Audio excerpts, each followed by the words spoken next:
Bismillahirrahmanirrahim. Assalamualaikum warahmatullahi wabarakatuh. Innal hamdalillah nahmaduhu wa nasta'inuhu wa nastaghfiruh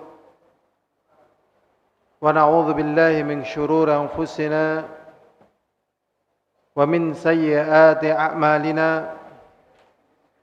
من يهده الله فلا مضل له ومن يضلل فلا هادي له أشهد أن لا إله إلا الله وحده لا شريك له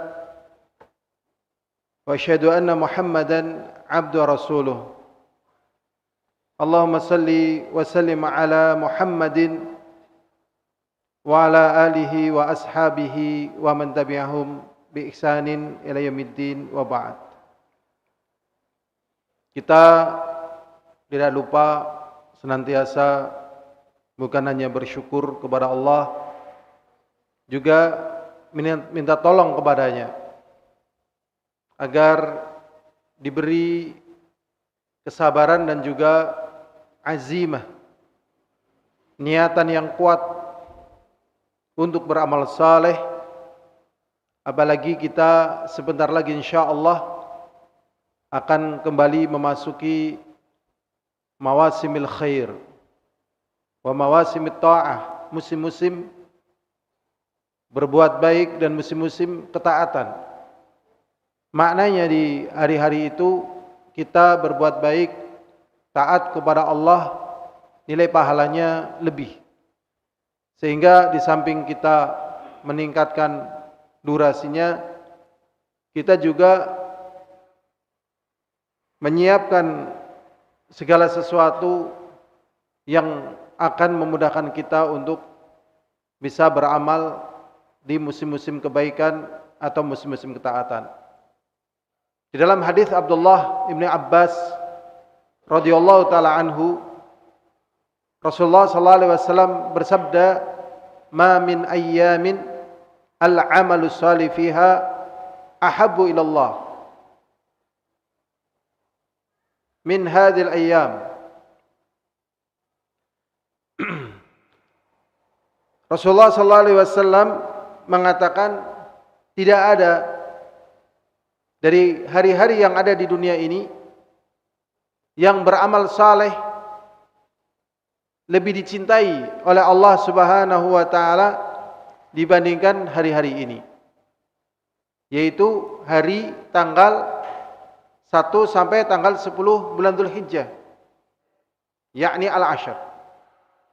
Kemudian para sahabat bertanya, wala jihadu fi sabilillah, apakah amalan di hari-hari itu kalau dibandingkan dengan jihad di jalan Allah juga tidak lebih dicintai? Kemudian Rasulullah sallallahu alaihi wasallam mengatakan, wala jihadu fi sabilillah, tidak pula dibandingkan dengan jihad di jalan Allah. Jadi hari itu amalannya lebih dicintai oleh Allah walaupun dibandingkan jihad.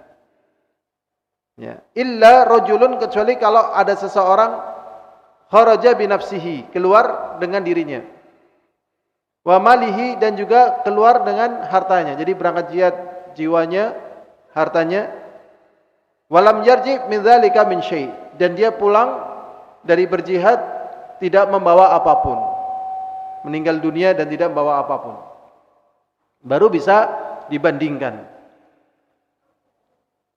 Jadi hari yang paling utama yang ada di dunia ini adalah hari tanggal 1 sampai tanggal 10 bulan Dzulhijjah. Dan ini lebih mulia dibandingkan hari-hari yang ada di bulan Ramadan. Adapun malam yang paling utama adalah malam Qadar. Malam yang paling utama adalah malam Qadar. Tetapi kalau hari adalah tanggal 1 sampai tanggal 10 bulan Dzulhijjah. Allah SWT berfirman, wal fajr wal layalin ashar wasyafi wal watr, dan demi waktu fajar, walayalin ashar, yang malam-malamnya ini pada pagi harinya tanggal 1 sampai tanggal 10 bulan Dzulhijjah. Jadi hari yang akan kita jumpai ini adalah kesempatan bagaimana kita bisa beramal saleh lebih banyak dibandingkan hari-hari selain daripada hari itu. Sehingga nanti juga disunahkan takbir, tahlil, tahmid secara mutlak. Bukan takbiran ya.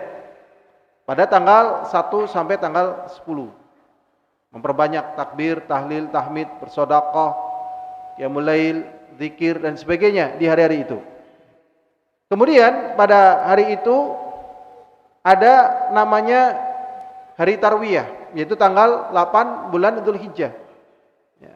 Bagi mereka yang haji berangkat dari Mekah menuju Mina dan mereka di Mina ya, pada tanggal 8 untuk tarwiyah, karena dulu Nabiullah Ibrahim alaihissalatu wassalam sebelum beliau ke Arafah waktu itu beliau di Mina terlebih dahulu untuk tarwiyah. Kemudian pada tanggal 9 wukuf di Arafah. Ini adalah tempat yang di mana hamba Allah dibanggakan oleh Allah Subhanahu wa taala karena mereka datang kepada Allah dengan berdebu, dengan kusut, ya, dalam keadaan susah, mereka berdoa kepada Allah, dibanggakan. Dan doa di waktu itu mustajabah. Bahkan Rasulullah sallallahu alaihi wasallam mengatakan al-hajju Arafah. Haji itu adalah wukuf di Arafah. Maknanya di antara bagian yang paling penting di dalam haji adalah wukuf. Kita yang tidak berhaji maka kita puasa di hari itu, di hari Arafah tadi, menghapuskan dosa ya setahun yang telah lewat dan setahun yang akan datang. Kemudian setelah tenggelam matahari, kemudian pindah. Kalau Rasulullah naik onta dari Arafah menuju Musdalifah pada malam 10, kemudian mabit di Musdalifah. Mabit artinya tidur, dan tidaklah Rasulullah SAW meninggalkan Musdalifah kecuali setelah sholat subuh. Sehingga para jemaah haji kalau berdasarkan penjelasan tau'iyah kerajaan Saudi yang disampaikan di masjid-masjid dalam bentuk taklim diterjemahkan, para jemaah haji kalau meninggalkan Musdalifah sebelum sholat subuh hajinya nggak sah, kecuali mereka-mereka yang tua, yang udzur. Sedangkan kondisi jemaah haji ini terikat dengan travel, namanya mujbirah. Dia tidak bisa berangkat dari Musdalifah sendiri, kecuali dengan travel. Travel karena membawa jamaah sangat banyak sehingga nggak mungkin memberangkatkan pada waktu subuh. Jam 12 malam mulai bis mengangkut dengan bis-bis sekolah yang ada di Saudi. Maka di sini para jemaah haji niat bahwasanya dia mau berangkatnya pada subuh. Tetapi karena kondisinya tidak mampu, ya terpaksa ngikut travel tadi. Adapun yang mampu, sebagian banyak yang mampu setelah sholat subuh dia baru dari Musdalifah menuju Mina, tapi jalan kaki. Jalan kaki ya. Jadi mereka-mereka yang sudah pengalaman apa petugas-petugas itu bisa. Kalau yang biasa-biasa nggak bisa, sulit ya. Setelah itu sampai Mina dan seterusnya, sampai pada tanggal 10 ya. Dan inilah pelajaran yang akan kita pelajari dalam kesempatan kali ini. Semoga Allah SWT mudahkan dan Allah SWT tolong bagi kita. Al-hadirun, sebenarnya tidak terlalu banyak hadis yang dibawakan oleh Ibnu Hajar Asqalani tentang masalah udhiyah. Kalau bahasa kitanya tentang masalah kurban, tidak terlalu banyak ya. Kenapa dinamakan dengan udhiyah? Karena disembelih di waktu duha. Hadis yang pertama yang beliau bawakan, kita baca sekilas, kita juga jelaskan sekilas. Nanti sesuai dengan tema, yaitu syarat-syarat udhiyah ya. Pada pembahasan itu yang akan kita bahas insyaallah ya. Tetapi bab sebelumnya ya, alangkah baiknya kalau kita juga ya, menjelaskannya. Hadis yang pertama yaitu hadis dari Anas bin Malik radhiyallahu taala anhu. Anas bin Malik ini adalah khadimu Rasulullah sallallahu alaihi wasallam. Beliau mengatakan, saya menemani Rasulullah sallallahu alaihi wasallam selama 9 tahun, saya belum pernah dimarahi. Selama 9 tahun. Bayangkan kita punya karyawan atau kita punya bos, ya dalam setahun berapa kali kita marahi, ya kan? Nah, ini berarti Rasulullah SAW memiliki banyak kelebihan ya, kepandaian, kesabaran di dalam mengelola orang yang bersamanya. Sehingga Anas bin Malik ini pun menjadi ulama besar, padahal berawal dari ya katakanlah pembantu. Jadi yang jadi permasalahan bukan pembantunya ya, kepada siapa dia menjadi pembantu. Kepada siapa dia menjadi pembantu. Ini penting ya, kepada siapanya ini. Karena pengaruh. Buktinya Anas bin Malik yang tadinya membantu Rasulullah SAW menjadi ulama besar di kalangan para sahabat. Beliau mengatakan, "Anna Nabiyya sallallahu alaihi wasallam kana yudhahi bi kabshaini amlahaini aqranaini wa yusammi wa yukabbir wa yadha'u rijlahu ala sihafihima wa fi lafdhin dhabahuma bi yadihi muttafaqun alaih wa fi lafdhin saminaini wa li Abi Awana fi sahihi thaminaini bil muthalatha badalus sin wa fi lafdhi li Muslim wa yaqul bismillah wallahu akbar." Kata beliau, kata Anas bin Malik, sesungguhnya Nabi Muhammad SAW berkurban dengan 2 kambing gibash. 2 kambing gibash. Ya, sudah sering kita sebutkan dalam bahasa Arab tidak ada gibash, adanya kabshun. Tetapi karena lidah akhirnya gibash ya. Bahasanya Rasulullah SAW berkurban dengan 2 kambing gibash yang gemuk, yang bertanduk. Wa yusammi wa yukabbir. Beliau tatkala menyembelih, di sini disebutkan hadisnya hanya mengucapkan bismillah, wa yukabbir dan takbir. Terkadang orang kan umumnya takbiran dulu ya. Allahu akbar, Allahu akbar. Sebenarnya takbiran ada waktunya. Ini kan lagi nyembelih, fokusnya nyembelih, bukan fokusnya apa? Takbiran. Tapi kalau dia tidak menyertakan dalam hal begitu itu sih nggak ada masalah. Ya, takbiran, karena memang saat-saat itu boleh takbiran, berzikir, wirid dan sebagainya. Tetapi kalau kemudian terinspirasi ini adalah waktu diantaranya untuk takbiran tatkala menyembelih, kalau kita kembalikan kepada hadis di sini Rasulullah SAW tidak takbiran ya kan, wa yusammi wa yukabbir, mengucapkan bismillah kemudian takbir begitu.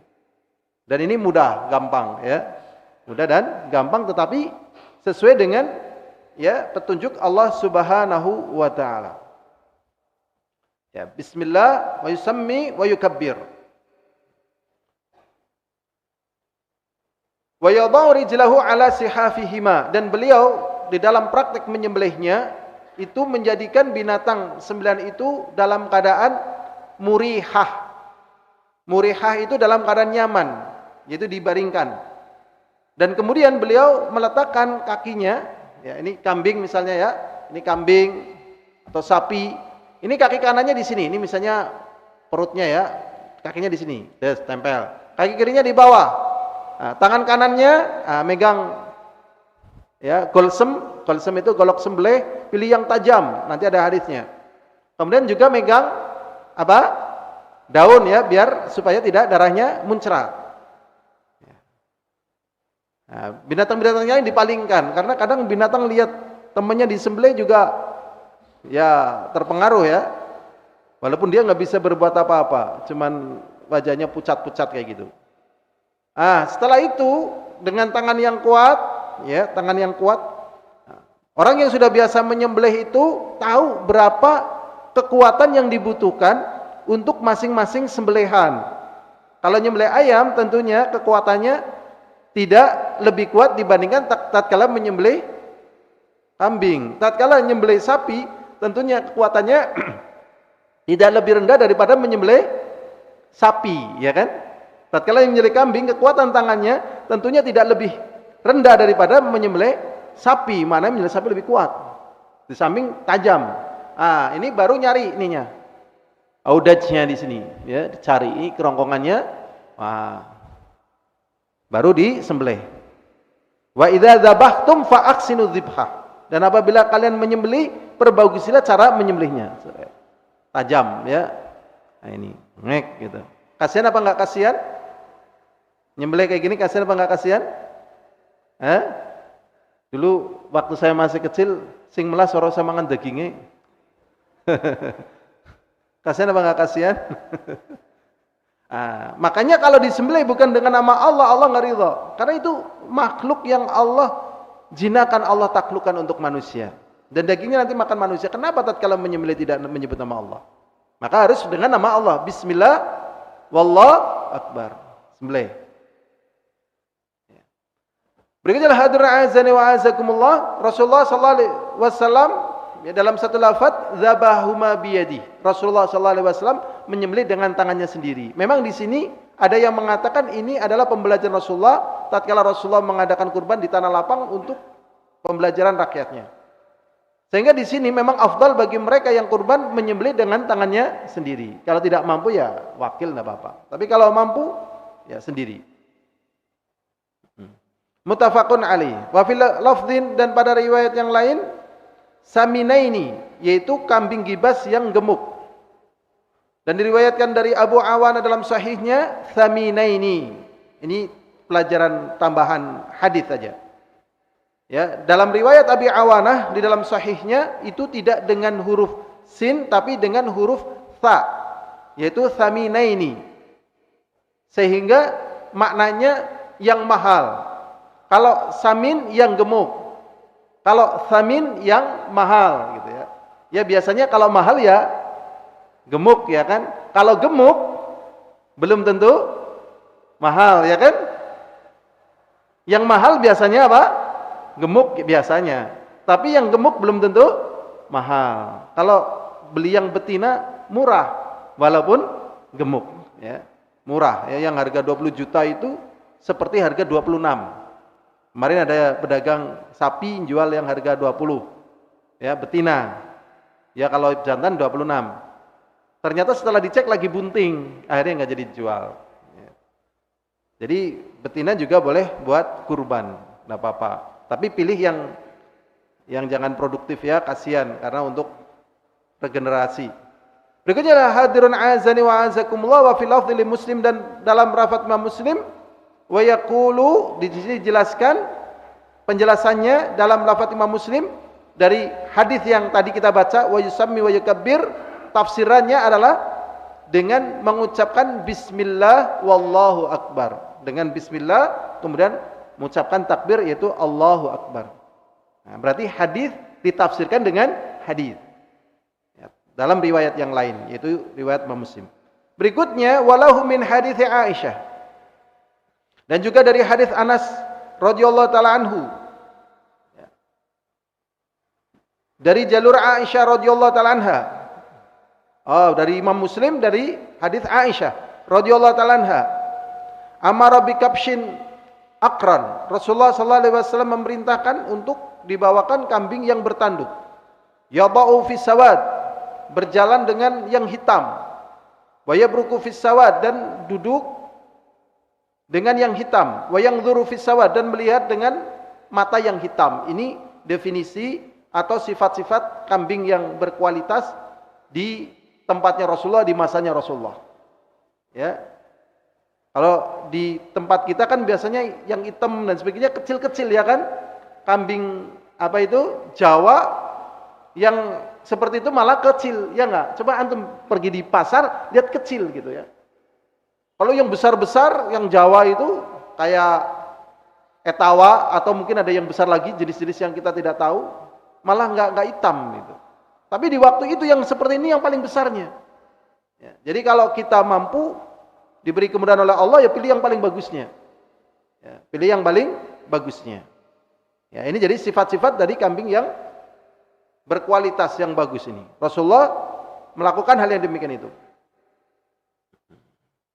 Fa'utiya bihi, kemudian dibawakan kambing yang demikian itu, liyudhahi bihi, untuk dikurbankan di waktu duha, disembeli untuk ya taqarruban lillahi ta'ala. Jadi binatang yang disembeli di hari Id dalam rangka taqarruban lillahi ta'ala, dalam rangka untuk mendekatkan diri kepada Allah dari bahimatul an'am, dari seorang muslim yang berakal, yang baligh, yang mampu. Nah, ini bedanya dengan sembelihan yang lain, sehingga nanti pahala di dalam menyembelih ini jelas lebih banyak, lebih besar dibandingkan walaupun kita menyembelih dengan sesuatu yang sama. Kita nyembelih sapi untuk keluarga kita misalnya, ya, dengan sifat-sifat yang bagus. Tapi di luar hari-hari itu, ini pahalanya beda. Ya, karena di situ kan ada hari raya, di situ ada rentetan-rentetan sebagaimana disebutkan. Ya, rentetan-rentetan yang tadi kita sebutkan. Ma min ayyamin al-amalu shalih fiha, begitu. Wal fajr wal layalin asyr. Kemudian juga ada yang lainnya dari rentetan-rentetan yang banyak. Makanya orang-orang yang beriman kalau misalnya mau menempatkan pesta, ya di waktu-waktu musim-musim ibadah untuk pesta dia. Ya, karena nilainya pahalanya besar. Pahalanya apa?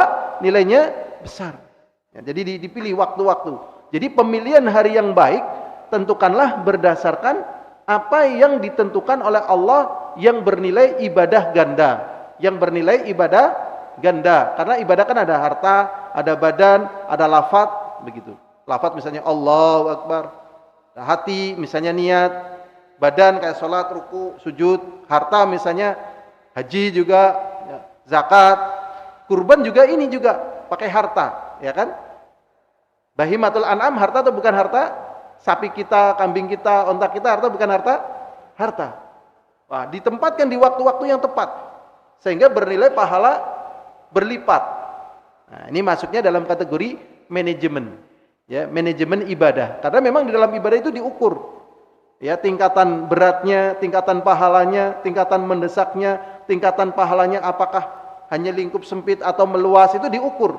Sedangkan orang-orang yang cerdas itu pasti memilih yang pahalanya meluas, berlipat ganda, pasti dia akan memilih. Makanya Rasulullah SAW mengatakan al-kayyisu man dana nafsahu wa amila lima qablal maut. Yang namanya cerdas adalah orang yang mampu mengatur diri sendiri dan beramal untuk kehidupan setelah kematiannya. Sehingga dia milih-milih, oh ini al-hadirun azani wa azakumullah, kemudian dibawa tadi ya kambing yang bertanduk tadi. Kemudian Rasulullah SAW mengatakan, ya Aisyah, halumi al-mudyah, wahai Aisyah, bawakanlah kepadaku al-mudyah. Al-mudyah ya golsem, ya. Al-mudyah adalah apa? Golsem. Golok sembelih pakai bahasa Habasyah. Pakai bahasa apa ini? Habasyah. Ternyata dalam bahasa Arab pun ada serapan, ya, serapan bahasa. Di antaranya mudyah. Di kalangan orang Arab sebenarnya juga nggak kenal, tapi yang bilang orang Habasyah. Sekarang Habasyah istilahnya Ethiopia. Ya, istilahnya apa? Ethiopia. Syuwayya, ya. Syuwayya itu bukan bahasa Arab, bahasa Mesir. Tapi kemudian jadi bahasa Arab, Syuwayya, Syuwayya. Ya kan? Nggak kenal, ya. Dan masih banyak lagi bahasa serapan. Halumi al-mudyah, datangkanlah kepadaku al-mudyah. Tsumma qala, kemudian Rasulullah sallallahu alaihi wasallam mengatakan, ishhadhiha, tajamkanlah, bihajar, dengan batu. Ya, berarti di sini zahirnya Aisyah pandai mengasah golsem, ya. Makanya kalau ada akhwat enggak pinter ngasah golok sembelih, berarti ada hal yang perlu dia latih, ya kan? Ya, biasanya kan kalau peso, golok yang ada di dapur semuanya dalam keadaan apa? Tumpul, ya kan? Biasanya dalam keadaan tumpul atau dalam keadaan tajam kalau di dapur masing-masing? Nggak neliti, ya. Buat ngerajang tomat aja nggak terbelah, ya kan? Akhirnya suaminya, mas ini diasah dulu mas, ya. Suaminya yang ngasah, ya. Nah, ini latihan ngasah pisau, ya. Nah, ini terutama tatkala untuk menyembelih, karena ini bertalian dengan ihsan terhadap sembelihan. Fafa'alat, kemudian dilakukan, thumma akhadhaha, kemudian diambil, ya, diambil, ya, oleh Aisyah binatang tersebut. Di sini juga ada penyelisihan Rasulullah SAW di dalam praktek menyembelih. Ya, sebagaimana di dalam kitab Iqtidas Shiratal Mustaqim dikisahkan orang-orang di masa Rasulullah jahiliyah itu ada yang menyembelih dengan tanduk, ada yang menyembelih dengan batu. Jadi kalau misalnya ada kambing keracunan, ya, kalau dibiarkan mati, ambil batu, pukulkan, nah mati dia. Ya. Nah, ini enggak ihsan terhadap binatang. Jadi dengan sesuatu yang tajam dan memang muhayya, disiapkan. Ini memang untuk, ya, memudahkan cara meregang nyawanya binatang sembilan tadi. Wa akhadhahu fadja'ahu, kemudian diambil, kemudian dibaringkan tadi, dibaringkan. Ini juga merupakan adab. Ada sebagian manusia tatkala ingin melakukan persembelihan itu tidak dibaringkan sambil dalam keadaan berdiri, diambil senjatanya, tebas-tebas saja kayak mohon pisang. Naudzubillah min dzalik ya. Enggak boleh seperti ini ya, zalim ya, walaupun terhadap binatang. Jadi zalim terhadap binatang enggak boleh. Tapi tatkala belum datang Islam atau misalnya sudah datang Islam tapi dia tidak belajar Islam, sering kezaliman terjadi. Di antaranya ada sebagian orang misalnya ingin makan daging. Misalnya dia punya ayam jago. Dia ingin makan daging. Tapi dia takut kehilangan jagonya. Gimana memadukan dua-dua perkara ini? Jagonya tetap, tapi makan dagingnya tetap. Caranya bagaimana? Tuku nggak ada yang jual. Dimanapun nggak ada yang jual. Cuman dia yang punya gitu. Nggak ada yang jual. Dan misalnya ada yang jual nggak punya duit. Gimana caranya? Akhirnya dia potong cebibinya. Terus ayamnya dalam keadaan hidup. Udah, setelah itu digoreng. Bisa makan daging? Bisa. Ayamnya masih hidup? Masih. Hari berikutnya masih pindahkan lagi, cewinya lagi, trek. Ya. Digoreng lagi, bisa makan daging? Bisa. Ayam masih hidup? Masih hidup. Terus sampai akhirnya kakinya sampai habis. Akhirnya terakhir baru disembelih. Ini sama saja makan bangkai, enggak boleh. Ya, dan itu menyiksa, ya. Menyiksa. Jadi Masya Allah. Bahkan ada hal yang detail sekali ya, detail sekali. Ini kita juga hati-hati nih ya. Karena ini ulama ya. Syekh Muhammad bin Shalih Al-Utsaimin itu melarang kita menggunakan alat jebak tikus sehingga tikusnya mati bukan karena alat jebak itu tetapi karena kelaparan. Itu bisa terancam kita dengan apa? Neraka. Karena ada seorang wanita ya diancam atau terancam dengan neraka gara-gara dia punya kucing yang terkunci dalam kamar, tidak dikasih makan dan tidak dilepas. Akhirnya kucing itu mati dalam keadaan apa? Lapar. Maka beliau berdalil dengan hal yang demikian ini juga, tikus kadang masuk ke perangkap tikus, ya kan? Kadang kita lupa, tikusnya nggak bisa keluar, tapi nggak mati di situ. Akhirnya tikusnya mati dalam keadaan apa? Lapar. Lah ini terancam, ini hati-hati. Jadi kalau kira-kira kita nangkap tikus misalnya dengan lem atau dengan apa, ketahuan tikusnya ya segera dimatikan. Biar tidak menderita, biar dia tidak menderita. Ya kan? Menderita apa enggak menderita tikusnya? Ya, kembali ke kita yang menderita kan. Adapun tikusnya ditanya, "Hei tikus, kamu menderita apa enggak menderita?" Ya enggak tahu lah, enggak jawab. Tapi zahirnya menderita. Ya, bahkan kalau membunuh nyamuk dengan raket elektrik boleh apa tidak boleh?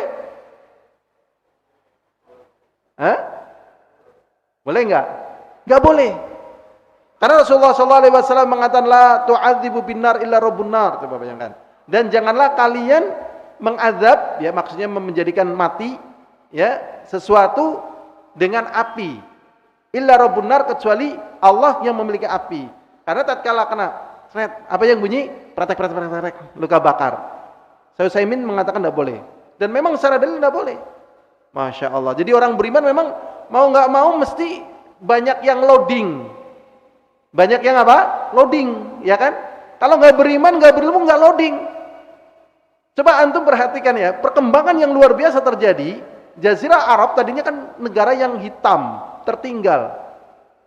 Begitu Islam masuk, tiba-tiba Persia Romawi terbelalak. Begitu. Loading, mesti loading terus perkembangannya coba. Bahkan dimanapun sampai detik ini kalau nggak kenal Islam, kalau mandi biasanya di sumur atau di sungai atau di kamar mandi kalau belum kenal Islam. Ya di sungai lah, bahkan masih banyak di sungai dan sebagainya. Menutup aurat atau membuka aurat? Buka aurat, dan permasalahan yang banyak.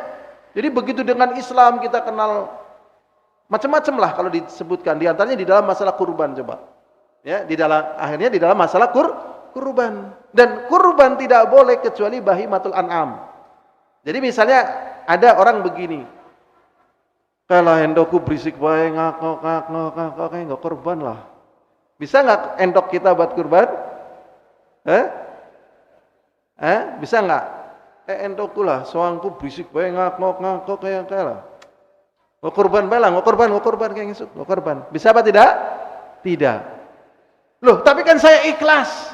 Yang penting kan beramal itu ikhlas, Mas. Jangan meremehkan. Ini enak dagingnya. Saya belinya mahal loh, Mas. Yang penting kan amal ikhlas.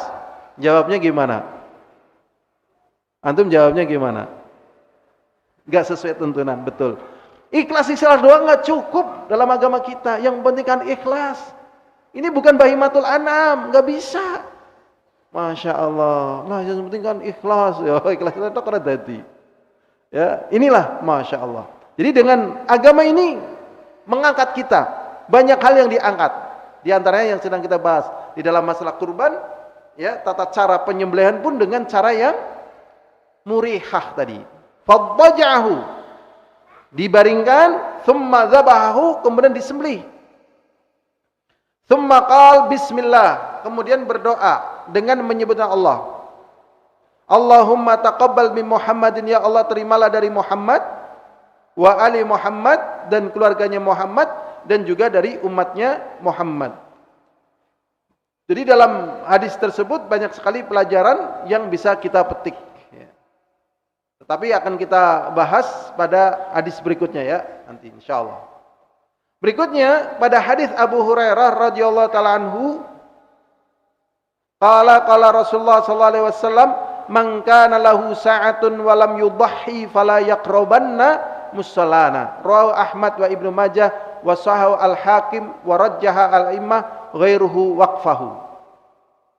Diriwayatkan dari Abu Hurairah, semoga Allah meridhoinya, berkata Rasulullah sallallahu alaihi wasallam, barang siapa yang memiliki kelonggaran rezeki. Jadi barang siapa yang memiliki kelonggaran rezeki, ya. Jadi memang di dunia ini ada yang rezekinya longgar, ada yang rezekinya seret. Dan orang yang rezekinya longgar pernah mengalami rezekinya seret, dan orang yang mengalami rezekinya seret pernah juga mengalami rezekinya longgar. Ya atau tidak? Secara umum begitu. Masya Allah. Ya, berarti memang manusia harus ya pandai-pandai lah ya mengatur diri supaya rankingnya di hadapan Allah itu naik. Rankingnya ya. Ranking yang paling bagus itu di hadapan Allah, bukan di hadapan manusia, karena manusia ya hanya sekilas-sekilas, dan manusia tidak punya surga, tidak punya neraka. Sudah. Hadis ini ya sering dijadikan sebagai dalil ya bahwasanya kurban itu adalah wajib. Kurban adalah apa? Wajib. Karena dia menganggap hadis ini sahih. Padahal hadis ini ya yang tepat adalah mauquf. Mauquf itu hanya sampai sahabat. Kalau sampai sahabat namanya mauquf. Tetapi kalau ditarik ke hadis Rasulullah jadinya dhaif. Istilah yang muncul di kalangan para ulama hadis saat ini yaitu istilahnya dhaif, marfu'an, sahih, atau hasan, mauqufan. Jadi kalau ditarik hadis Rasulullah dhaif. Tetapi kalau ini ucapan sahabat dan ini juga bermanfaat, tetap dipakai sebagai ilmu. Walaupun dalam perkara ini tidak bisa dibangun padanya hukum penentuan syariat. Ya, sehingga dikatakan hadis ini adalah hasan mauquf. Jadi kalau ucapannya sahabat ini hasan. Ya. Tetapi kalau ditarik hukum menjadi hukum sebagaimana hukum ucapan Rasulullah, tidak bisa. Sehingga dalam masalah ya hukum kurban yang kuat, pendapat jumhur adalah sunnah muakkadah. Sunnah apa? Muakkadah. Ya. Atau istilahnya masyru'. Masyru' artinya wajib, masyru' sunnah. Gitu. Jadi di atasnya sunnah ini. Istilah yang lain sunnah muakkadah. Nah, ini mereka yang berkata tentang hukumnya wajib, di antaranya dalil ini yang dipakai. Ya, juga mungkin dalil-dalil yang lain untuk menambahkan seperti ya, fasholli li rabbika wanhar, dan salatlah untuk Rabbmu dan menyembelih kurban, begitu perintah. Dan juga ada hadis ini juga dibawakan, ini hadis setelahnya. Padahal hadis ini yang setelahnya ini bukan untuk menentukan wajibnya kurban, tetapi hadis yang setelahnya ini adalah untuk menentukan waktu boleh seseorang memulai kurban. Bukan tentang masalah wajibnya. Nanti kita baca lagi aja hadisnya, nanti kita jelaskan bagaimana kedudukan sesungguhnya tentang hukum kurban. Itu hadisnya yang dibawakan untuk menentukan wajibnya, di antaranya adalah hadis dari Jundub bin Sufyan radhiyallahu taala anhu, qala dia mengatakan syahidtu al-adhahi ma'a Rasulillah sallallahu alaihi wasallam. Ya, dari Jundub bin Sufyan, semoga Allah meridhoinya, dia berkata, aku menyaksikan al-adhahi yaitu kurban ma'a Rasulillah sallallahu alaihi wasallam bersama Rasulullah sallallahu alaihi wasallam. Falamma qada salatuh bin nas, tatkala salatnya telah selesai, ya, tatkala Rasulullah sallallahu alaihi wasallam telah menjadi imam untuk salat bersama sahabat, nazara ila ghanamin qad dzubihat. Rasulullah melihat ada satu kambing yang telah disembelih. Berarti waktu penyembelihannya tatkala Rasulullah belum selesai salat. Ya, maka Rasulullah mengatakan faqal man dzabaha qabla shalah falyadhbah syatan makanaha. Barang siapa yang menyembelih kambing tadi untuk kurban sebelum salat, maka nyembelih lagi sebagai pengganti untuk kambing yang disembelih sebelum sholat.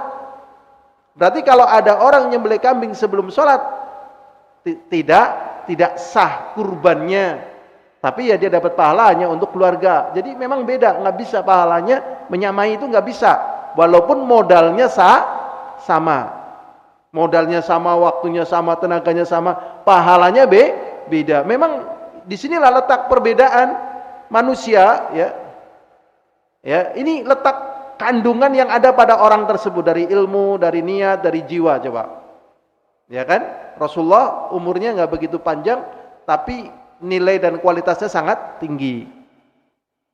Imam Nawawi meninggal umur 45 tahun, ya, masih dikenang sampai hari ini, ya, dan masih banyak lagi tokoh-tokoh yang masya Allah, ya, umurnya nggak begitu panjang, tapi itulah yang namanya barokah.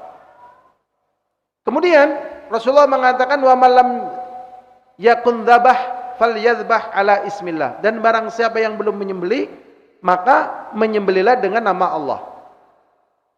Sehingga ya mereka mengatakan hukum berkurban hukumnya adalah apa? Wajib, dengan dalil-dalil tadi yang disebutkan. Ya. Benar apa salah? Wajib? Sunnah atau wajib yang benar? Yang benar adalah sunnah muakkadah.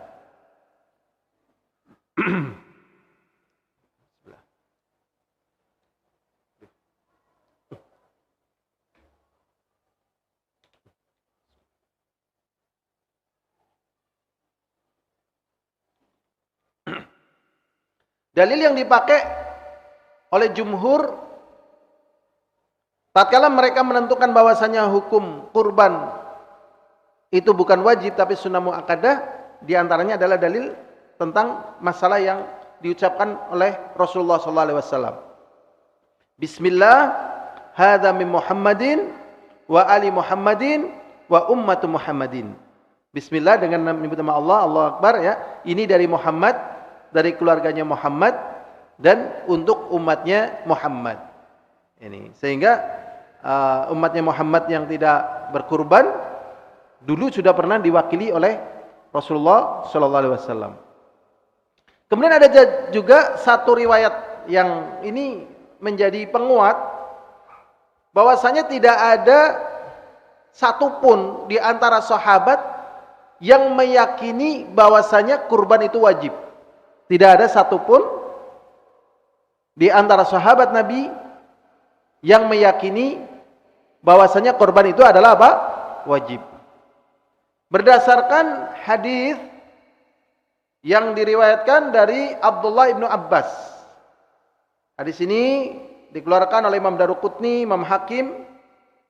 Bahasanya Rasulullah SAW mengatakan, "Thalathun hiya alayya faraid walakum tatawwu. An-nahar wal witr wa raq'ata al-fajr." Rasulullah SAW mengatakan ada 3 jenis ibadah bagi saya fardu, kata Rasulullah. Bagi kalian sunnah. Yang pertama nahar, menyembelih kurban. Berarti kalau bagi Rasulullah hukumnya apa? Wajib. Bagi kita sunnah. Ya. Kemudian wal witr, salat witir. Jadi salat witir itu salat penutup dari salat malam. Minimal kita 1 rakaat, Ya, jangan sampai kita menutup malam kita itu tanpa witir. Tetapi kalau ditelusuri, walaupun di sana sangat kuat mengarah wajib, tetap akhirnya para ulama tidak mampu mewajibkan.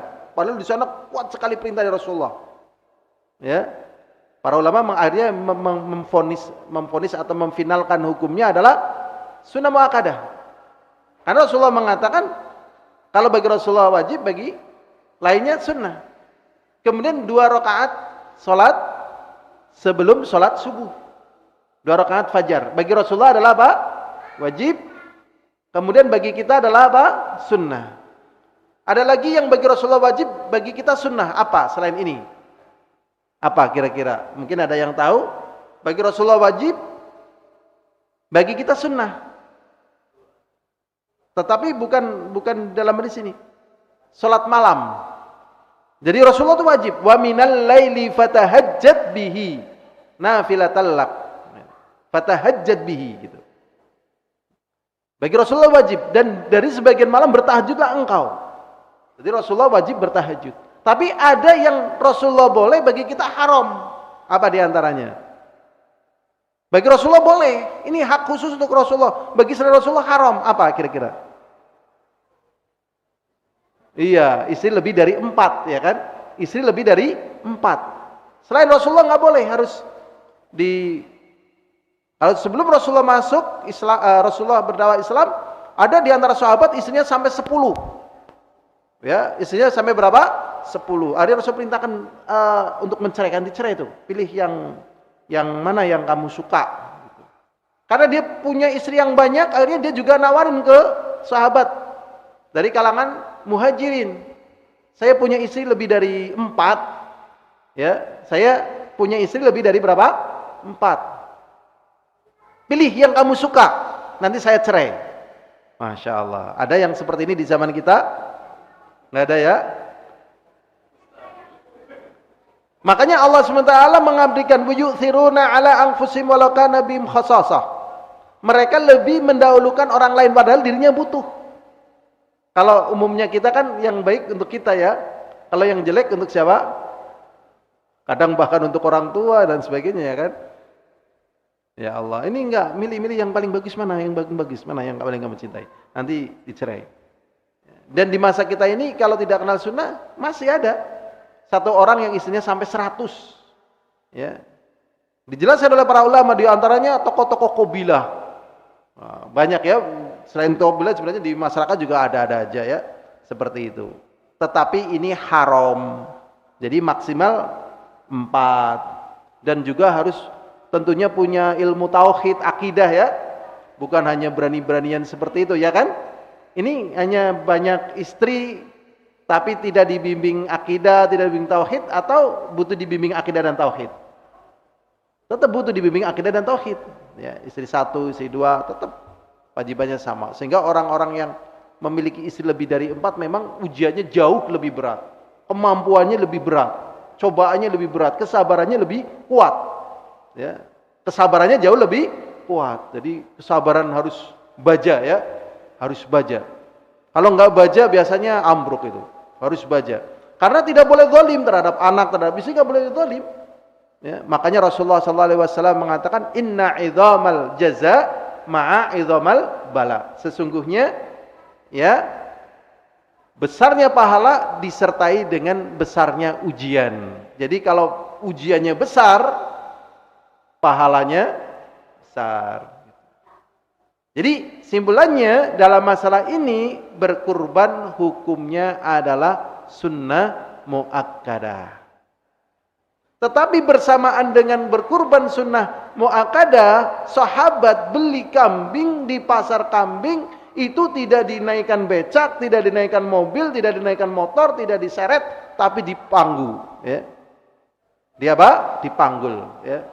Dipanggul, disayang, dirinso, disampo, dibersihin gitu. Sampai orang heran, kenapa kamu berlakukan demikian itu? Ya bagaimana mungkin saya tidak berlakukan dia seperti ini, maksudnya kepada binatang yang mau dikurbankan tadi. Karena kurban ini untuk Allah, untuk zat yang sangat kita cintai. Bagaimana mungkin kita mencintai kemudian kita tidak memberlakukannya dengan baik? Gak mungkin. Ya. Sehingga Masya Allah, yang jelas itu ya, Nabiullah Ibrahim alaihissalatu wassalam pernah berkurban dengan 1000 onta. Kalau kita sudah pernah berkurban dengan 1000 apa kira-kira ya? 1000 ayam sudah pernah? Kalau ayam bisa buat kurban aja belum pernah kurban 1000 ayam ya. Insya Allah 1000 onta loh, bayangkan. Ya Allah, ya Rabbi. Itu kalau kekuatan iman dan jiwanya nggak kuat nggak bisa loh. Jadi kekuatan iman, kekuatan jiwa itu membuat orang itu bahagia sebenarnya loh. Yang membuat orang susah itu kan karena tatkala lemahnya iman gitu. Ya, lemahnya apa? Iman. Kalau imannya lemah, misalnya diambil anaknya, sedih apa nggak sedih? Diambil anaknya, maksudnya anaknya meninggal loh. Sedih apa tidak sedih? Sedih. Normalnya manusia sedih, tetapi tatkala kuat imannya, nah, dia bisa masih ya menjalankan hal-hal yang luar biasa. Masih banyak kisahnya ya. Bahkan Nabiullah Ibrahim alaihissalatu wassalam yang lama nggak punya anak, setelah anaknya gede bisa membantu, malah dapat wahyu diperintahkan untuk menyembelihnya. Coba. Kalau bukan karena keimanan takwaan nggak bisa, mesti orang akan menolak. Inilah peranan keimanan ya yang menjadikan seseorang mudah untuk beramal soleh. Jadi bersamaan hukum kurban adalah sunnah muakkadah, mereka senantiasa berusaha bagaimana bisa berkurban. Karena amalan sedekah yang paling besar pahalanya adalah di saat itu adalah dengan ihraqud dam, menyembelih binatang kurban. Nah ini. Kemudian lagi sedikit ya, haji setelah yang kedua, setelah yang pertama, hukumnya adalah apa? Sunnah. Haji yang wajib berapa kali? 1. Yang kedua hukumnya apa? Sunnah. Bahkan ada di antara ulama ya, salafun saleh berhaji sampai 70 kali. Berhaji sampai berapa? 70 kali. Kalau dia umurnya meninggal umur 75 tahun, berarti dia mulai haji umur berapa? Berapa tahun? 5 tahun kan? 5 tahun udah mulai haji. Padahal orang kalau diberi kemampuan untuk haji dan bisa haji terus menerus, wallah alam ya, kayaknya tetap nggak mau haji. Ya, nggak mau apa? Haji. Udah kamu haji, enggak lah, capek. Nah, udah haji nih, nggak capek. Gitu. Kan banyak orang-orang yang mampu tapi paling 5 kali udah capek. Paling 27 udah capek, ya kan? 7 kali udah capek. Udah enggak. Bahkan banyak manusia yang nggak sadar, ya disuruh sholat, mbah sholat, enggak, saya udah biasa sholat. Mbah sholat mbah, dulu waktu kecil saya sudah sholat, masa sholat terus gitu. Jadi syaitan kadang membisikin, masa kamu ibadah terus, masa kamu ngaji terus, masa kamu sholat terus, masa kamu kurban terus. Jadi selagi kita masih bisa kesempatan beramal soleh, lakukan. Ya, jadi berjuang melawan bosan. Berjuang melawan bosan. Memang agama ini berulang, ya kan? Seperti surat Al-Fatihah coba. Tatkala sholat ini dibaca sejak zaman kapan? Sejak zaman Rasulullah sampai sekarang. Kalau sholat pasti membaca surat apa? Al-Fatihah. Kalau orang bosan baca surat Al-Fatihah bagaimana? Aku bosan lah, ganti gitu. Bisa atau tidak? Tidak bisa, memang harus begitu. Al-hadirun azani wa azakumullah. Jadi ya bersamaan hukumnya sunnah muakkadah, tetapi ini adalah ibadah yang sebagaimana tadi sudah disebutkan sangat banyak pahalanya ya. Berikutnya al-hadirun azani wa azakumullah, tadi hadisnya sudah kita baca ya, tentang syarat-syarat kurban, diantaranya adalah masuk waktunya. Ya, masuk waktu. Kalau belum masuk waktu nggak sah. Ya. Sebagaimana tadi hadis yang diriwayatkan dari Jundub bin Sufyan, bahasanya Rasulullah SAW tatkala selesai sholat Id melihat kambing yang sudah disembelih. Maka Rasulullah mengatakan, barang siapa yang menyembelih sebelum sholat, maka sembelihannya nggak sah, dia ngulang lagi. Dan barang siapa yang belum menyembelih, maka hendaklah dia menyembelih dengan nama Allah Subhanahu wa taala. Di sini dijelaskan ya, al-udhiyah ibadatun muaqqatah la tasihhu bi ghairi waqtiha alladzi syuri'at fihi. Jadi berkurban itu adalah ibadah yang ditentukan waktunya. Jadi memang di dalam agama kita itu di samping kriterianya sudah disebutin, waktunya juga sudah ditentuin gitu. Baku. Termasuk diantaranya kurban. Kalau belum waktunya maka tidak sah. Berkata Syekh Abdullah bin Batin, "Man dhaha ba'da salatil imam fa udhiyatuhu mujzi'ah." Barang siapa yang berkurban setelah imamnya selesai salat, maka kurbannya sah. Walau lam yusalli, walaupun dia tidak salat. Jadi dia tidak ikut salat Id ya. Tapi dia tahu ini imam sudah selesai salat, kemudian dia menyembelih, maka sembelihnya sah. Ya, sembelihnya sah. Li'anna al-ibra bi salatil imam, karena teranggapnya kurban itu dengan selesainya salatnya imam. Jadi ibrah, ketentuan apakah kurban itu sah atau tidak sah itu dihitung dengan salatnya imam, bukan salatnya dirinya sendiri. Misalnya dia sudah salat misalnya. Wah, saya sudah salat. Kemudian dia sembelih kurban, padahal imam belum selesai salat, maka tidak sah. Tapi kalau imam sudah selesai, maka sah. Atau misalnya dalam keadaan lain, misalnya ya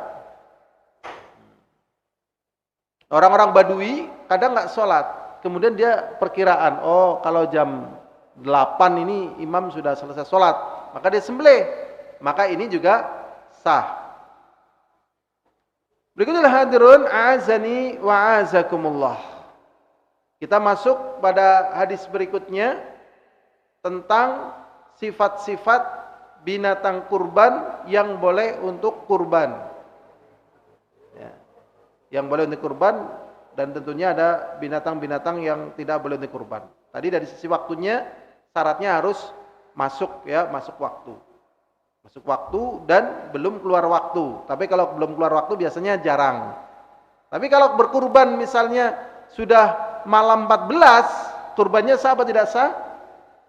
Jadi takbiran kan tanggal 10, tanggal 11, tanggal 12, tanggal 13. Nah, tanggal 13 malam, tenggelam matahari, kan masuknya tanggal 14. Kemudian dia menyembelih kurban di tanggal itu. Sah atau tidak sah? Tidak sah. Kenapa? Karena sudah keluar waktu. Jadi sama seperti sholat. Kalau orang sholat belum masuk waktu, sholatnya sah atau tidak sah? Tidak sah. Tapi tatkala sholatnya sudah keluar waktu, sah atau tidak sah? Tidak sah. Jadi harus masuk waktu dan belum keluar waktunya. Sekarang tentang sifat-sifat binatang kurban. Diriwayatkan dari Bara bin Azib radhiyallahu taala anhu qala qama fina Rasulullah sallallahu alaihi wasallam.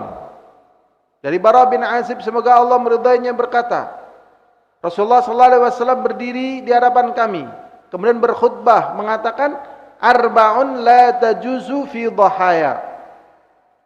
Ada 4 kriteria binatang yang tidak boleh untuk kurban. Yang pertama, al-aura al-bayyinu awaruha. Yang pertama adalah al-aura al-bayyinu awaruha, yang buta sebelah, yang jelas-jelas butanya. Kalau yang buta semuanya boleh apa tidak? Lebih tidak boleh. Tetapi ada juga yang membolehkan. Karena di dalam hadis ini kan yang tidak boleh kan buta sebelah. Kalau buta dua-duanya kan nggak ada hadisnya kan? Enggak, ini lebih nggak boleh lagi. Wal maridatu al bayyinu maraduha. Kemudian yang sakit, yang jelas-jelas sakitnya. Memang ada khilaf tentang masalah kalau pas mau disembelih ini kelihatannya sehat. Tapi tatkala selesai disembelih ternyata baru ketahuan ternyata sakit. Ini sah atau tidak sah? Ini ada khilaf. Ya, ada khilaf. Ya. Sampai terjadi ya perdebatan di kalangan para kibar ulama untuk menentukan masalah ini. Ada yang mengatakan sah, ada yang menyatakan tidak. Ya, karena ya pas lagi mau disembelih kelihatannya nggak sakit gitu. Setelah disembelih, loh sakit ini gitu. Ini jadi perdebatan di kalangan mereka. Tetapi yang jelas kalau berasal dari Rasulullah adalah al-maridatu al-bayyinu maraduha. Yang sakit yang jelas sakitnya. Tapi zahirnya Ali Basam ini berpendapat yang ketahuan sakitnya setelah disembelih, beliau condong kepada yang enggak sah. Ya, karena apa loh? Sebenarnya ini sakit ini. Berikutnya wal arja al bayyinu dhalauha, dan yang pincang, yang jelas pincangnya. Wal kabiratul lati la tungki, dan yang sudah tua yang enggak ada sumsumnya. Ini kriteria. Dan sebenarnya kriteria binatang-binatang yang seperti ini yang dibolehkan di dalam syariat kita untuk berkurban, ini adalah kriteria binatang yang dagingnya paling enak dan paling bagus. Masya Allah. Jadi Allah muliakan untuk umatnya dengan sesuatu yang mulia, sesuatu yang bagus. Di sini al-hadirin a'azani wa a'azakumullah. Al-hadis yadullu ala anna al-mawsufat ala ba' fil hadis la tudsi. Hadis yang tadi disebutkan dari sifat-sifat yang 4 tadi bahwasanya tidak sah ya dengan 4 sifat tersebut.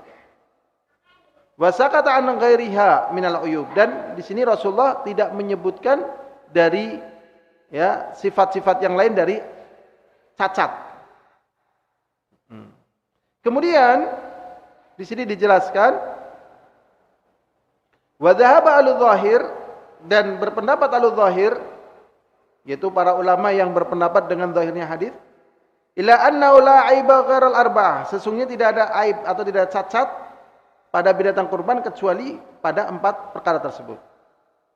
Wa dhahaba jumhur, sedangkan jumhur ulama berpendapat ila annahu yuqas 'alaiha ghairaha, sedangkan yang lainnya yang tidak disebut tadi ini dikiaskan ya dengan sifat 4 tersebut. Wa asyaddu minha, yang lebih parah lagi atau sama. Jadi kalau yang lebih parah atau sama ya enggak boleh. Contohnya misalnya buta. Ya, kemudian terputus kakinya. Ini jelas tidak boleh, dan ini zahirnya yang benar adalah pendapat jumhur.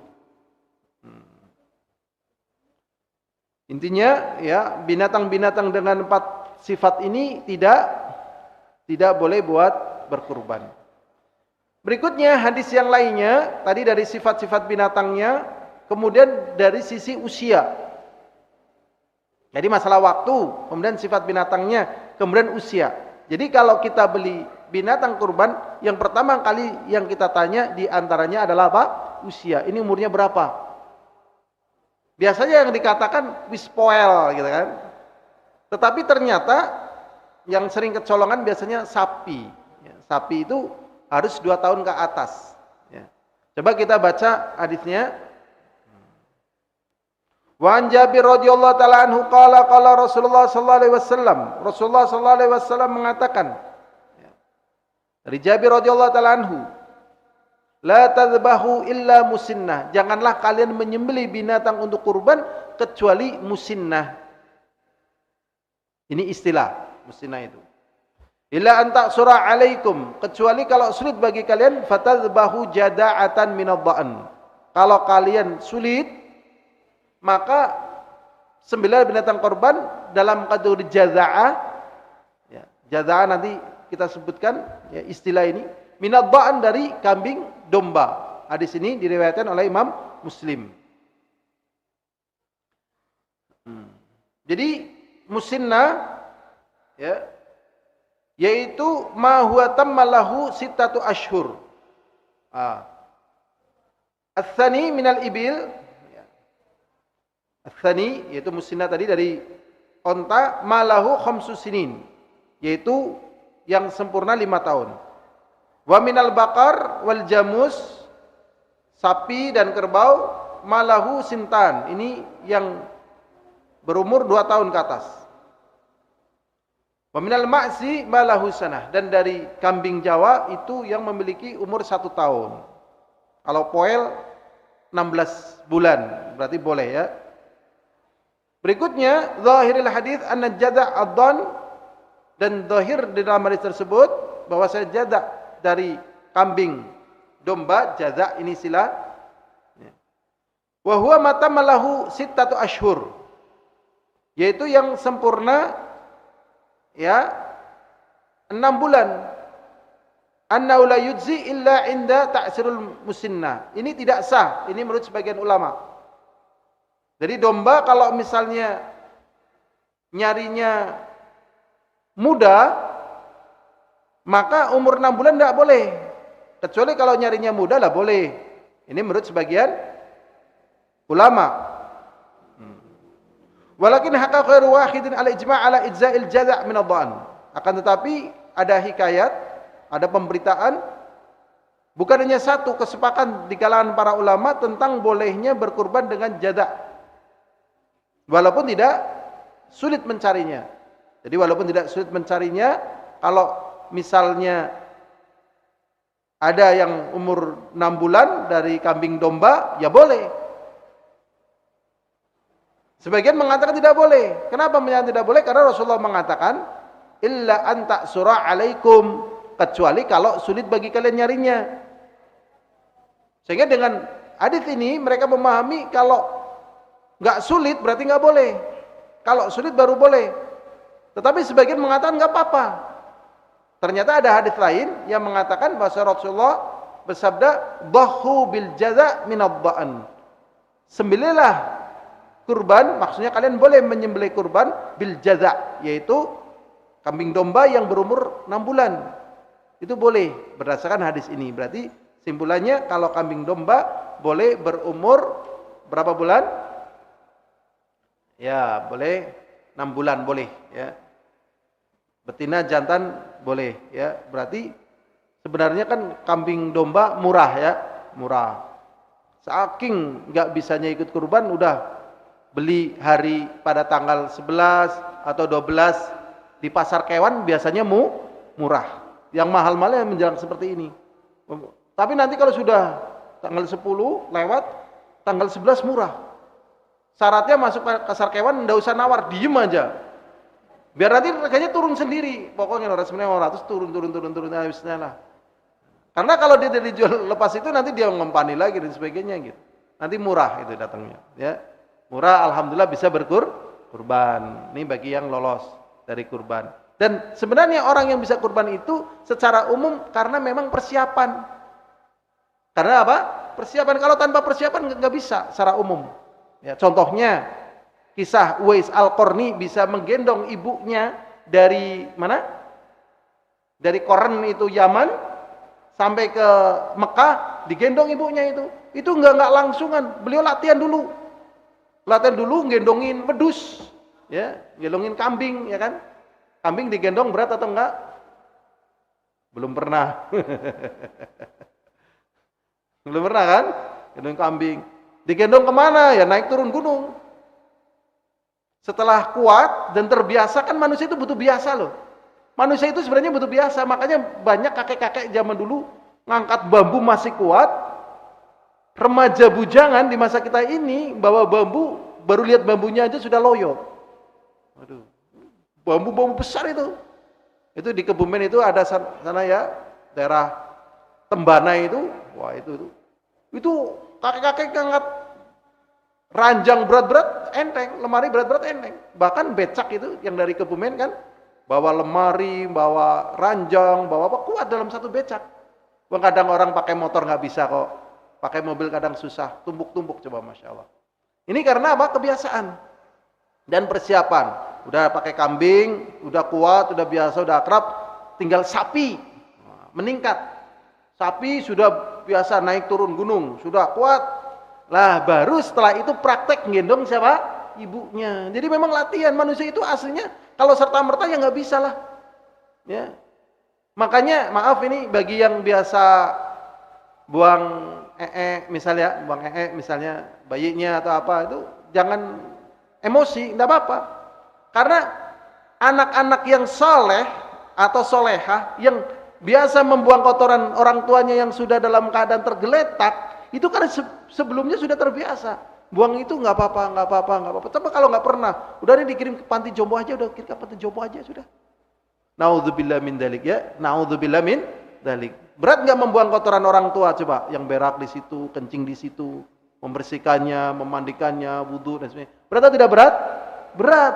Kalau sudah biasa, ya berat, tetapi mampu begitu. Mampu menahan baunya dan sebagainya. Ini ujian bagi kita. Kadang orang tua lagi dalam keadaan sakit, dalam keadaan terpuruk, akhirnya berak di situ. Maaf, baunya juga nggak enak ya kan? Tiba-tiba muntah, wah lah ya Allah. Bocah kepriwe, latihan makanya. Memang latihan. Ya, makanya orang-orang yang kurban itu diantaranya nyelengi gitu ya. Misalnya nyelengi sebulan 50.000, kira-kira bisa kurban berapa bulan ke depan? Sebulan 50.000 coba. Misalnya kambing harga 3 juta. Berapa kira-kira Pak Munir? 3 tahunan ya Pak Munir ya. Kira-kira kita misalnya nabung sebulan 50.000 bisa nggak? Sebulan 50.000? Bisa lah, walaupun anak kecil bisa coba. Yang nggak bisa itu kan dudahnya itu loh. Jangan dibongkar sebelum bisa buat beli kambing. Ya, nggak nyampe setengah tahun aja udah dibongkar buat mainan sebagainya. Ini kesabarannya kurang. Apalagi kalau 100.000. Kalau 100.000 berarti setahunnya berapa? 1.200.000. Kali 2 berarti berapa? 2.400.000. Nah, kali 3 berapa? 3.600.000. Sudah gede itu. Masya Allah. Bisa ini kalau yang remaja nabung 100.000 sebulan bisa. Remaja, kalau orang tua kira-kira bisa nggak ya? 100.000 sebulan? Bisa, bahkan 200.000 sebulan ya kan? Kalau 200.000 sebulan berarti setahun dapat berapa? 2.400.000, 2 tahun 4 juta. Nah ya Allah, itu udah sapi gede itu. Berarti minimal 2 tahun sekali, 2 tahun sekali, Masya Allah. Ya. Sebenarnya kita mampu untuk membeli surga loh dengan uang kita. Cuman kita nggak sabar. Ya kan? Minum sebenarnya kan bisa murah ya kan? Bawa dari rumah, godok sendiri, atau mungkin yang sumurnya bersih nggak usah direbus ya kan? Yang sehat tinggal masukin aja pakai botol-botol bekas, literan minum kan? Ngirit ya kan? Tapi karena mentalnya nggak ngirit, ada bakul es teh desa misalnya kan? Kan murah 3.500, murah menurutmu. Kalau ditabung jadi banyak. Wah ya Allah. Mari mas pakai es murah katanya. Murah menurutmu. Kelamaan tanganmu dipotong tuh amputasi. Karena apa? Diabetes. Anak kecil-kecil banyak yang sekarang ya cuci darah. Murah apa? Mahal itu. Jadi inilah ya persiapan.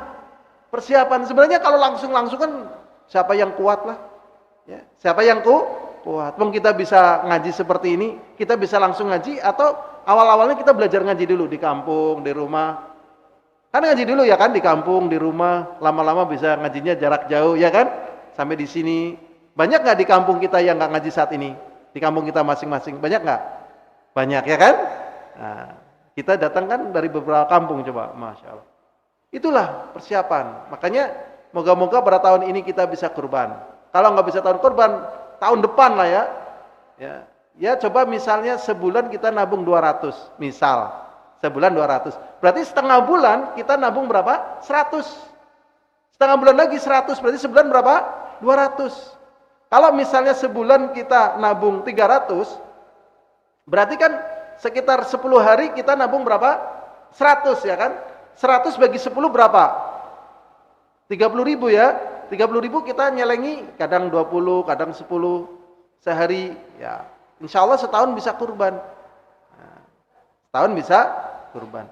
Ilhadiran azani wa azakumullah, ada satu hadis lagi ya yang belum kita baca tapi waktunya sudah hampir habis, kita baca dulu sebentar. Itu hadis dari Ali radhiyallahu taala anhu berkata, amarona Rasulullah sallallahu alaihi wasallam an nastashrifal aina wal udhuna. Rasulullah sallallahu alaihi wasallam mengatakan agar kita itu memperhatikan mata dan telinga. Jadi ini penting ya. Jadi tadi yang buta, yang kicar diperhatikan, atau mungkin sakit-sakit yang lainnya, atau misalnya telinganya patah, tanduknya patah, begitu diperhatikan. Wala tudhahi bi aura, dan janganlah kalian ya berkurban dengan yang buta sebelah, wala muqabilah, dan janganlah kalian berkurban dengan kambing yang telinganya terpotong kemudian dibiarkan ya terbelah ke arah depan, wala mudabirah, yang terbelah telinganya kemudian ke arah belakang. wala harqa, ya, dan juga jangan yang pincang, wala sarma, dan juga jangan yang rompal gigi depannya. Ya. Ini sifat-sifat dari ya binatang kurban yang ditunjukkan oleh Rasulullah SAW. Di sini ada penjelasan, al-afdal an takuna al-udhiyah wal hajj wal aqiqah ala akhsari sifat wa ajmal hayat. Yang utama hendaknya kurban dan haji dan akikah pada sifat yang paling bagus dan sempurna. Wa an takuna ba'idah an aibin, dan hendaknya jauh dari aib dan cacat. Ya. Takunu mujhi'ah. Maka juga disunahkan juga untuk memperbaikinya, merawatnya dan mengemukkannya sebagai bentuk pendekatan diri kepada Allah SWT. Allah SWT berfirman dalam surat Al-Baqarah, ya ayyuhalladzina amanu anfiqu min thayyibati ma kasabtum. Wahai orang-orang yang beriman, belanjakanlah apa yang baik dari apa yang kalian usahakan. Wa mimma akhrajna lakum, dan apa yang kami keluarkan buat kalian minal ardi, dari bumi. Wala tayammamul khabitha minhu tunfiqun, dan janganlah kalian beribadah dengan yang jelek kemudian kalian belanjakan. Jadi kalau beribadah ya pilih yang baik, jangan yang jelek. Dan Allah SWT juga berfirman, lan tanalul birra hatta tunfiqu mimma tuhibbun.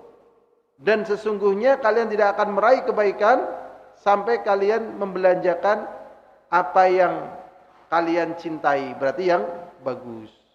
Jadi ini saja yang bisa kita sampaikan tentang masalah kurban, ya. Yang jelas ya semoga kita bisa berkurban lah, ya, bisa berkurban, dimudahkan rezekinya. Yang belum mampu berkurban ya semoga ya dimampukan, ya. Mampu itu berarti maknanya ya rezekinya ada, kemauannya ada. Karena banyak juga orang yang rezekinya ada, kemauannya itu sulit dibangun. Ya, mungkin karena sudah sering kurban. Karena sering kurban, aduh saya pengen istirahat, udah kurban terus, capek. Ya. Apa ada yang seperti itu? Ada. Ya, kisah nyata ini, ya.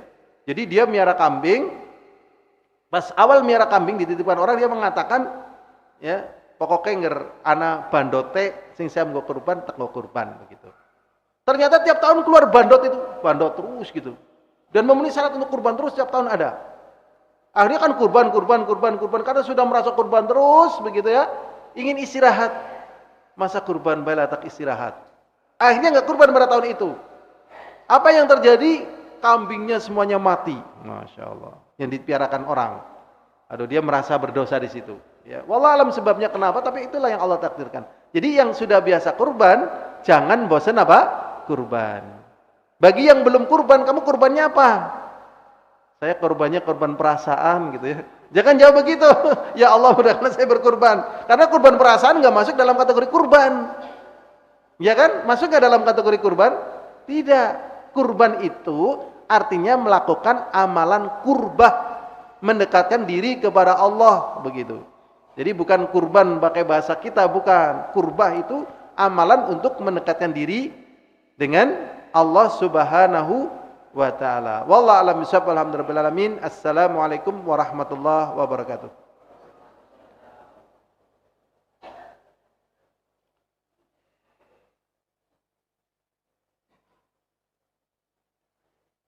Kalau mau ada pertanyaan enggak apa-apa sambil. Oke, monggo.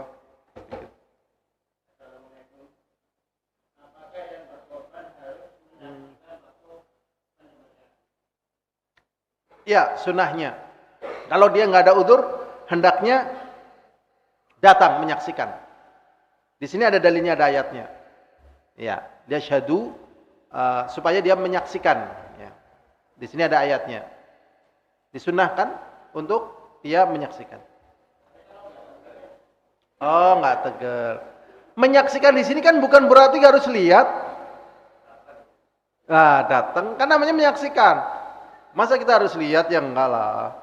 Tapi menyaksikan loh, ini orang lagi pada ngerumat gitu kan, kita di belakangnya nggak apa-apa, itu sudah menyaksikan namanya. Jadi nggak harus lihat ya gitu. Mungkin ada lagi, oke?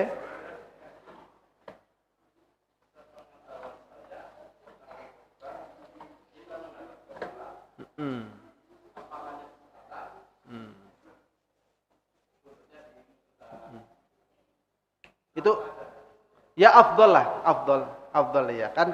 Sebenarnya bukan ke barat, menghadap kiblat. Iya. Ya memang kan kita kan memuliakan kiblat secara umum lah kan. Nah, berak, kencing itu kan. Nah Rasulullah sallallahu alaihi wasallam anastaqbillah kiblata. Ya. Rasulullah sallallahu alaihi wasallam melarang kita ya menghadap kita fil ghaiti awil baul, di dalam berak ataupun kencing, enggak boleh. Karena memuliakan kiblat. Kita kalau meludah boleh ke kiblat? Enggak boleh. Ke kiri atau ke kanan, pokoknya yang bukan kiblat. Jadi untuk mulia ke arah kiblat. Dalil-dalil secara umum, dan itu yang dipraktekkan oleh Rasulullah. Tentunya Rasulullah juga menghadapkan ke arah kiblat. Apakah wajib? Tentunya tidak. Utama. Tetapi kalau sholat ya harus menghadap kiblat. Ada lagi mungkin? Oke.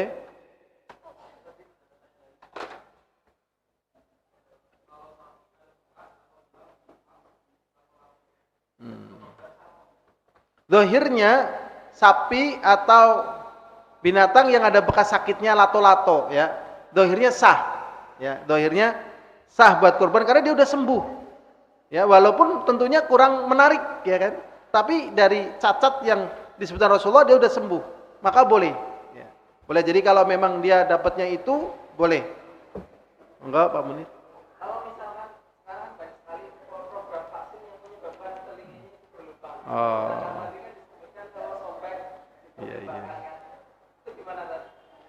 Jadi aib di sini kan aib yang mu'tabarah, bahkan terjadi khilaf di kalangan para ulama tentang binatang kurban yang maqtu al-udhun. Maqtu al-udhun. Maqtu al-udhun itu telinganya atau kornnya, maqtu al-udhun wal qarn ya. Kan mereka ada telinga, ada tanduk ya kan. Sekarang tanduknya segini misalnya.